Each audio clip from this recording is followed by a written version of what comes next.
Welcome to the Slop Farm. Enjoy the video. You start by making sure the split screen app has the permissions it needs. Open Settings and enable display over other apps and accessibility when prompted. Once done, launch the split screen app and pick the two apps you want to run side by side. Make sure your device is in the desired orientation and close any background apps that may slow performance, because responsiveness matters when you start arranging windows. Now position the panes. Drag the central divider to set the precise width, or select a preset like 50/50 or 70/30 for speed.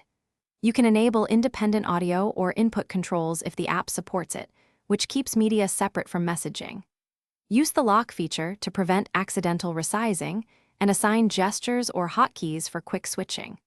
These adjustments improve workflow and reduce interruptions while you multitask efficiently. To finish, save your customized layout as a shortcut or widget so you can reopen the same split configuration instantly. When you're done, close split mode using the app's exit control to return apps to full screen cleanly. If the split screen misbehaves, restart the split screen app first, confirm all permissions remain enabled, and free RAM by closing background processes. This often resolves stuttering or resize failures and gets you back to smooth multitasking.